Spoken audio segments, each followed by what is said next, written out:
Assalamualaikum warahmatullahi wabarakatuh. Terima kasih atas kesempatan yang diberikan kepada saya. Sebelumnya saya akan perkenalkan diri. Nama saya Rusmiatun. Saya merupakan dosen prodi S1 Akuntansi STI Raja Wali Purworejo. Saya akan membawakan mata kuliah yang saya ampu. Salah satunya adalah mata kuliah Perencanaan Keuangan UKM. Mata kuliah ini merupakan mata kuliah wajib yang diajarkan di semester 4 dengan bobot 3 semester. Adapun mata kuliah perencanaan keuangan UKM ini mendukung capaian pembelajaran lulusan, yaitu lulusan diharapkan mampu menjadi seorang entrepreneur maupun akuntan keuangan. CPMK yang diturunkan setelah mengikuti mata kuliah perencanaan keuangan UKM ini, mahasiswa STI Raja Wali Purworejo akan mampu membuat, mengidentifikasikan dan memperbandingkan laporan keuangan UMKM sesuai dengan standar SAK UMKM tanpa kesalahan. Mata kuliah ini membekali mahasiswa dengan konsep dan teoritis tentang laporan keuangan usaha, standar akuntansi entitas mikro, kecil, dan menengah, perhitungan laporan proyeksi arus kas, membuat neraca dan laporan laba rugi UMKM, membuat laporan keuangan UMKM menggunakan aplikasi Lamikro. Adapun materi yang disampaikan terdapat 11 topik yang akan disampaikan selama 14 pertemuan dalam satu semester. Metode perkuliahan yang digunakan menggunakan hybrid learning, ada metode luring yang disampaikan secara tatap muka di kelas dan metode LMS melalui Google Classroom serta menggunakan video conference Zoom. Adapun referensi yang saya pakai ada 3 referensi utama. Kemudian referensi penunjangnya terdapat 3, yaitu buku SAK UMKM, kemudian buku penyusunan laporan keuangan sederhana bagi UMKM yang dikeluarkan oleh Fadia Zen, dan yang terakhir adalah aplikasi Lamikro. Di akhir mata kuliah perencanaan keuangan UMKM ini, para mahasiswa diharapkan bisa mendampingi pelaku usaha untuk menyusun laporan keuangannya. Kemudian metode yang saya berikan kepada mahasiswa yang tadi adalah metode delivery, kemudian interaction yang saya berikan kepada mahasiswa di dalam mata kuliah ini antara lain pertanyaan-pertanyaan pemantik pada mahasiswa pada saat ceramah di kelas. Kemudian yang kedua dengan menggunakan diskusi kelompok untuk mendiskusikan beberapa problem ataupun beberapa hal yang debatable. Kemudian yang ketiga penugasan mandiri atau berkelompok. Berikutnya assessment atau penilaian berdasarkan kontrak kuliah yang disepakati oleh dosen dan mahasiswa di awal semester sesuai dengan RPS. Kategori penilaiannya terdapat 5 hal.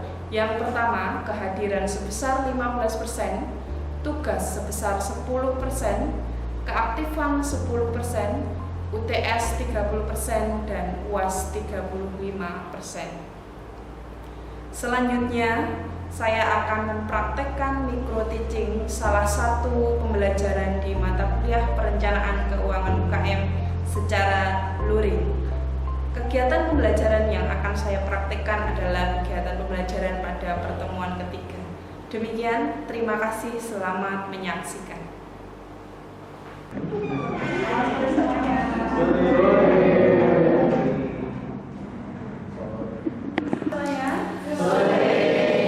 Bagaimana kabarnya hari ini? Sehat semua? Sudah makan?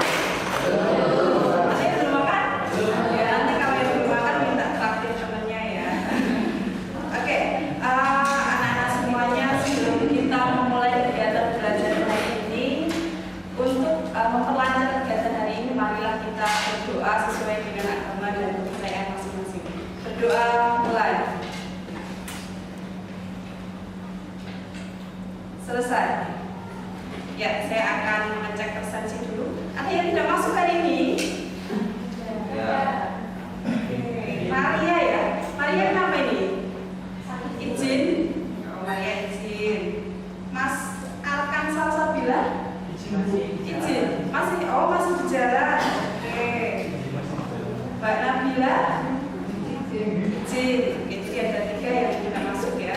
Ya, terima kasih untuk hari ini. Alhamdulillah kita semua alhamdulillah diberikan keberkahan kesehatan sehingga bisa bertemu lagi dalam mata kuliah perencanaan keuangan UKM.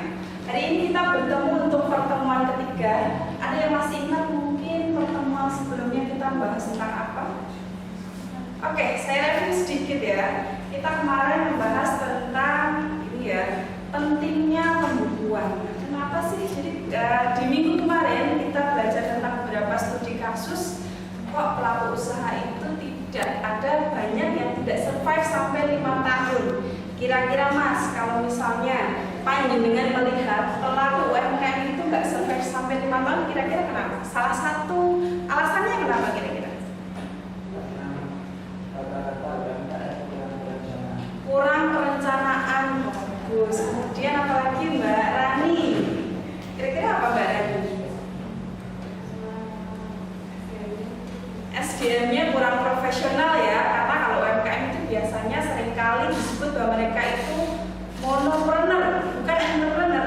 Monopreneur itu kan apa-apa sendiri, terima pesanan sendiri, kemudian menerima pesanan, membuat produk, mengantarkan sampai semuanya sendiri. Nah, hari ini di pertemuan kali ini, pertemuan ketiga kali ini kita akan bahas tentang beberapa hal.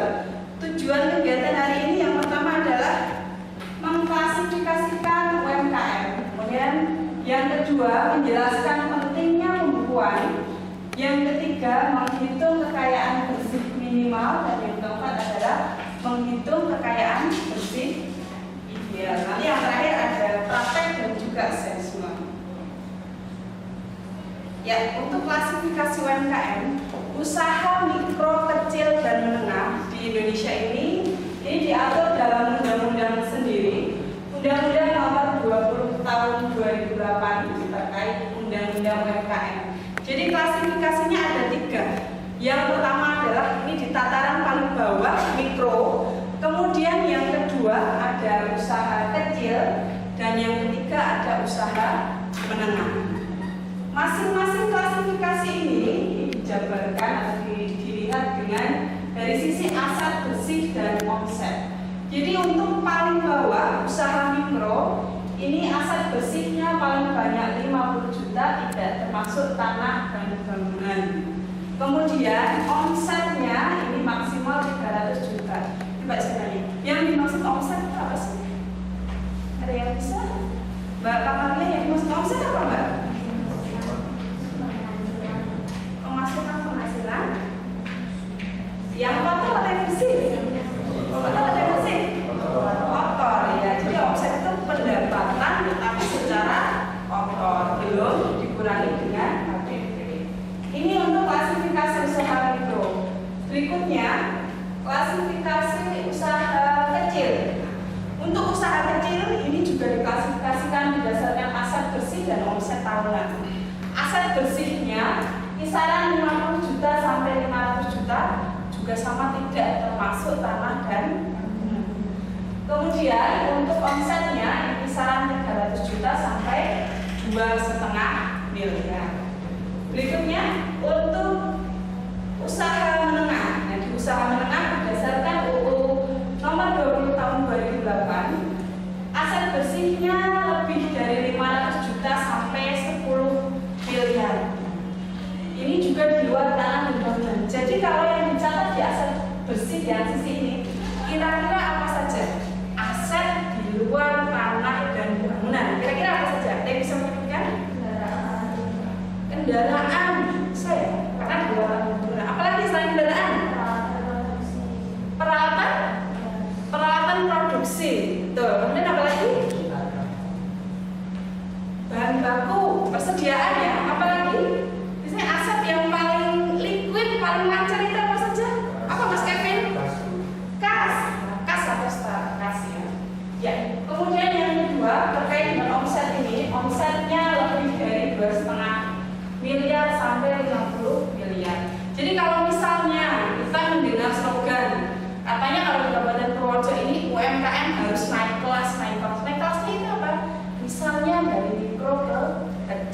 dari kecil ke menengah. Itu naik kelasnya seperti itu. Jadi kategorinya adalah yang pertama dari aset bersih di luar tanah dan bangunan, yang kedua berdasarkan omset tahunan. Kemudian kita melihat, jadi kalau minggu kemarin kita sudah studi kasus ya, bahwa ternyata banyak sekali pelaku usaha yang usahanya itu tidak survive sampai 5 tahun. Nah, kita melihat fenomena-fenomena di sekitar kita, hampir 50% lebih pelaku UMKM itu tidak melakukan pencatatan keuangan. Alasannya kenapa? Mungkin ketika ditanya, ini kalau misalnya dunia terjun ke masyarakat, ketika melakukan pembekalan untuk pelaku UMKM, kalau ditanya, Bu, kok nggak nyatet itu kenapa? Repot, Bu, angel, dan sebagainya, susah, nah, seperti itu ya. Nah ini karena mereka masalahnya itu tidak melakukan pencatatan karena dianggap repot dan sebagainya. Akhirnya apa? Kalau misalnya saya sebagai pelaku usaha, saya tidak melakukan pencatatan, entah itu laba rugi, entah itu pendapatan saya, pengeluaran saya tidak saya catat, kira-kira akibatnya apa, Mas Adi? Bangkrut, ya, bisa jadi ya. Jadi, oke, terima kasih. Kemudian apa lagi, Mas Doni? Nggak akan jalan, bisa jadi ya. Kemudian juga kalau ditanya, misalnya Mbak Rani nih jadi pengusaha, Mbak Rani labanya sebulan berapa? Kalau Mbak Rani tidak mencatat, kira-kira Mbak Rani bisa nggak menyajikan, Bu, laba saya 1 miliar, bisa nggak kira-kira? Tidak. Berarti ketika kita tidak melakukan pencatatan, maka kita tidak bisa menyajikan keuntungan kita berapa, aset kita berapa. Semuanya hanya menaksir, hanya menggunakan taksirannya kira-kira seperti itu. Padahal pencatatan ini bagi para pelaku usaha itu sebenarnya sangat diperlukan. Karena manfaatnya apa? Yang pertama, mengetahui kondisi finansial usaha. Misalnya saya punya usaha, kemudian dengan melakukan pencatatan, membuat laporan posisi keuangan, saya bisa tahu rasio solvabilitas saya sekian. Saya kalau mau hutang 5 juta, setiap bulan saya bisa mengangsur. Saya kalau mau nambah mesin, dengan adanya catatan atas finansial keuangan usaha saya bisa nambah. Nah, jadi bisa mengetahui kondisi finansial. Kemudian yang kedua, sebagai alat mengambil keputusan, ini juga sama ya seperti tadi. Yang ketiga, mempermudah proses pelaporan pajak. Kemudian yang keempat, syarat pengajuan pinjaman. Di sini mungkin ada yang orang tuanya atau saudaranya mengajukan pinjaman hutang. Biasanya kalau di bank, nah, ketika kita akan mengajukan pinjaman, diverifikasi apa tidak? Diverifikasi apa tidak? Tujuan verifikasi itu kira-kira apa sih? Kira-kira apa, Mbak? Supaya jelas tujuannya, supaya mengetahui kemampuannya ya. Jadi di bank ini biasanya ada beberapa analisis. Yang pertama adalah untuk penilaian dari pihak bank terkait dengan 5C ini. C pertama adalah karakter. Banknya ingin melihat karakternya, misalnya si peminjam ini bisa enggak dia itu melunasinya. Kemudian ada capacity, kemampuannya. Kemudian ada juga kolateral. Kolateral apa maksudnya? Agunan, ada yang tahu agunan? Jaminan, betul. Jaminan itu gunanya untuk apa sih? Itu apa kira-kira? Itu apa Mas Diki? Kalau misalnya saya jadi bank nih, kemudian Mas Diki mau utang ke saya 500 juta, apa iya saya berikan kuis? Saya itu nggak perlu ngecek keuangannya Mas Diki, saya kasih aja 500 juta. Betul nggak? Enggak ya. Jadi harus ada perhitungannya. Kemudian mungkin kalau misalnya saya membutuhkan jaminan, Mas Diki harus mengagunkan jaminan. Biasanya yang bisa dijadikan agunan apa Mas Diki? Sertifikat tanah, oke bagus. Apalagi BPKB motor. Nah ini biasanya adalah aset tetap. Kemudian yang terakhir adalah dengan adanya pencatatan keuangan ini bisa menjadi suatu alat deteksi bangkrut. Baik, nah kita ini sedikit flashback ya terkait dengan pengkategorian aset. Ya, jadi di laporan posisi keuangan pasti ada aset ya. Aset ini dibedakan menjadi dua. Yang pertama adalah aset lancar, yang kedua adalah aset tetap. Coba saya ingin tahu, kalau yang masuk ke dalam kategori aset lancar itu contohnya apa, Mas Haji? Contohnya apa, Mas Haji? Ya, kas, ya betul. Apalagi Mas Kevin? Piutang. Apa itu piutang? Ya.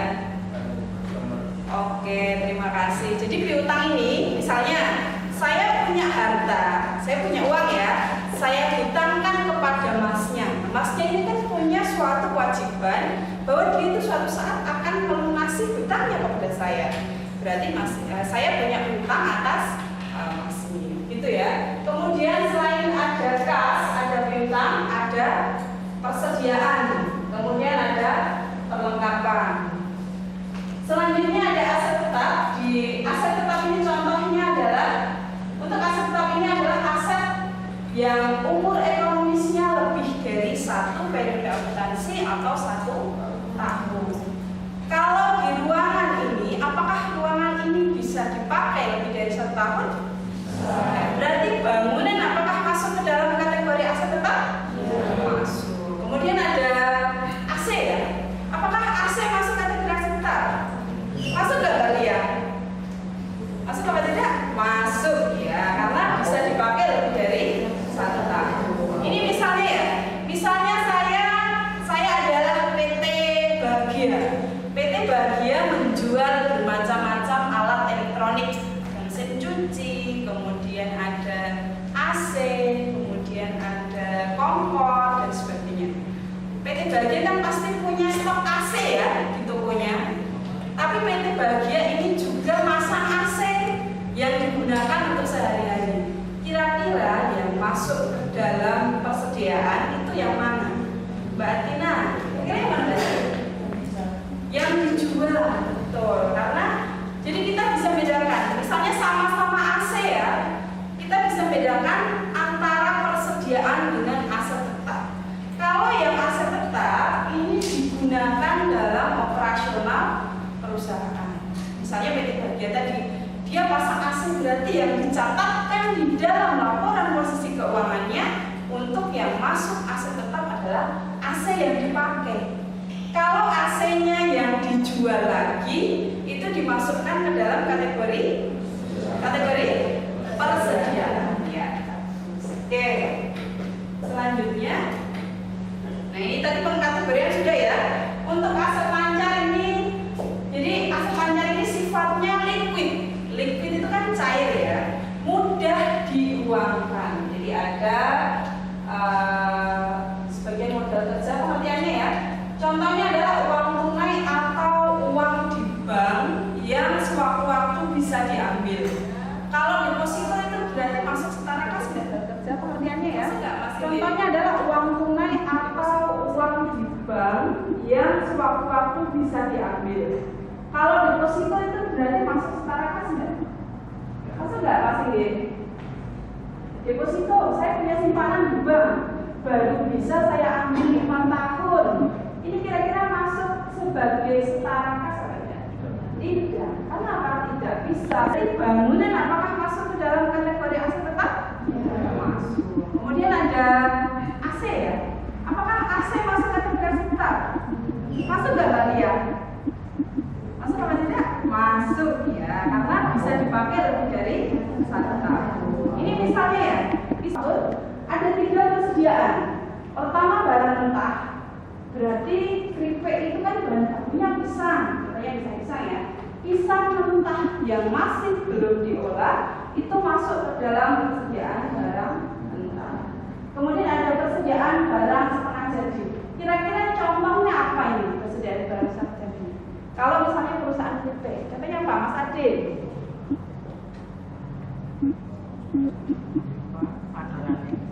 Adonannya, jadi pisangnya itu sudah dirajani, sudah dikeringkan, tapi belum jadi pisang yang satu. Hanya ada persediaan barang dagangan. Contohnya, saya ini penjual pisang. saya membeli pisang dan saya simpan, saya jual bentuknya masih pisang, jadi saya tidak menambah bentuk atau mungkin menambah mutu produk. Itu masuk ke dalam persediaan barang dagangan. Berikutnya yang selanjutnya adalah perlengkapan, contohnya stapler dan sebagainya. Nah, untuk hari ini kita juga akan melakukan, jadi ada dua hal ya yang bisa dijadikan alat ukur ketika mengukur suatu kesehatan finansial. Pertama adalah kekayaan bersih ideal. Formulanya atau rumusnya, usia saat ini mungkin nanti bisa dipraktekkan di rumah atau mungkin bisa melakukan wawancara ke pelaku usaha dan sebagainya. Usia saat ini dibagi 10 dikalikan penghasilan setahun, di mana penghasilan setahun ini bukan hanya laba bersih tapi juga ditambahkan dengan pendapatan lain-lain. Contohnya, misalnya usia saya 35 tahun, nah ini dibagi 10 dikalikan 30 juta. 30 juta ini adalah jumlah penghasilan selama setahun, nah ketemunya 105 juta. Kemudian ada klasifikasinya. Kalau posisinya kekayaannya luar biasa, ini berarti kekayaan bersihnya minimal 2 kali lipat dari kekayaan bersih ideal. Kemudian kekayaan sedang ini berarti sama dengan angka ini. Kalau yang kurang, misalnya ini idealnya harusnya 105 juta, ternyata kekayaannya 95 juta, berarti ini kekayaannya masuk ke dalam kategori sedang. Berikutnya, nah kalau tadi ideal, nah kali ini kita akan juga menghitung yang minimal. Formulanya lama usaha dibagi 10 dikali laba bersih per bulan. Formulanya seperti ini. Nanti bisa dicari apakah misalnya kekayaan saya itu ternyata harusnya dengan usia saya sekian, apakah masuk kurang, masuk sedang atau rata-rata atau luar biasa. Luar biasa itu berarti sudah 2 kali lipat atau lebih dari kekayaan. Nah, untuk latihan ya, jadi untuk mengasah materi hari ini, silakan bisa dikerjakan. Jadi soalnya simpel ya, Ramadan berusia 40 tahun, ia telah menjadi pengusaha 5 tahun. Laba bersih per bulan yang ia dapatkan adalah 3 juta. Kemudian penghasilan tahunan yang didapatkan dalam 1 tahun 42 juta. Dari soal ini silakan hitunglah kekayaan bersih minimal dan idealnya. Kalau minimalnya formulanya ini ya, lama usaha dibagi 10 dikali laba bersih per bulan. Kemudian kekayaan bersih idealnya usia dibagi 10 dikalikan penghasilan tahunan. Oke, silakan nanti kita bahas lagi.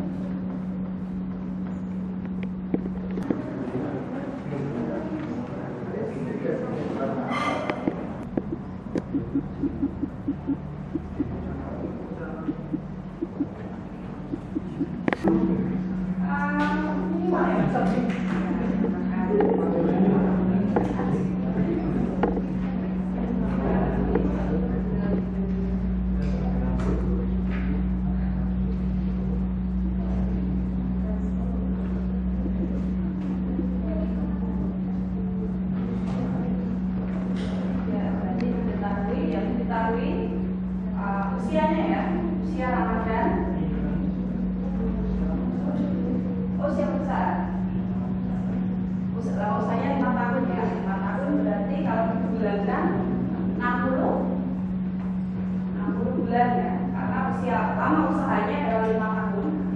Kita itu dalam bulan 5 kali 12 60 bulan dibagi dengan 10 dikalikan dengan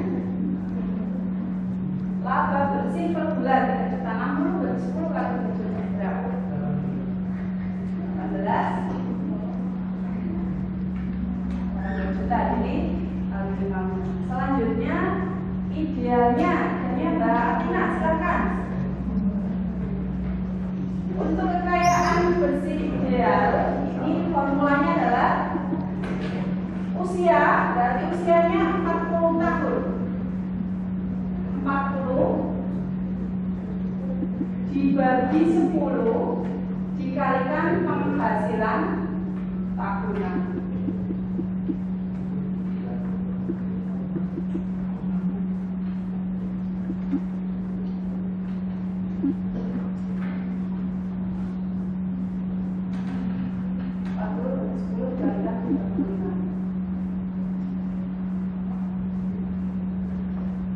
kekayaannya kategorinya masuk ke dalam apa? Kalau yang ini tadi minimal ya, minimal. Ini ya, oh ini belum ada ya kekayaan datanya belum ya.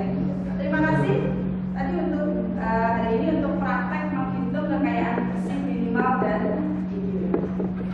Jadi kesimpulannya untuk pembelajaran hari ini di pertemuan ketiga mata kuliah perencanaan keuangan UMKM, tadi kita sudah mempelajari tentang klasifikasi UMKM. Ada berapa macam usaha itu klasifikasi, ada berapa macam Mas? 3 ya. 3 apa saja Mbak? Dari yang paling bawah apa? Mikro, kemudian apa Mbak? Kecil, kemudian apa lagi? Menengah. Jadi ada mikro, kecil, menengah. Klasifikasinya dari masing-masing usaha berdasarkan kepemilikan aset bersih tanpa tanah dan bangunan dan omset. Kemudian yang kedua, kita juga sudah mempraktekkan bagaimana menghitung kekayaan minimal dan juga kekayaan ideal. Nah, ini bisa kalian praktekkan atau mungkin ketika menghitung menilai kondisi finansial usaha ini bisa dipraktekkan. Selanjutnya untuk assessment kita tugasnya, saya minta nanti silahkan buatlah kelompok. Masing-masing kelompok terdiri dari 5 mahasiswa. Kemudian nanti survei ya, survei dikunjungi pelaku usaha di sekitar kampus. Jadi 5 survei di sekitar kampus. Kemudian kalian catatkan kepemilikan asetnya, misalnya di sebelah sana ada CV Raja Wali. Asetnya apa saja yang masuk ke dalam aset lancar, kasnya sekian, aset tetapnya apa saja, jumlahnya berapa. Kemudian nanti akan dipresentasikan di depan masing-masing kelompok. Bisa dipahami ya? Oke. Ada pertanyaan untuk hari ini? Belum? Bisa dipahami?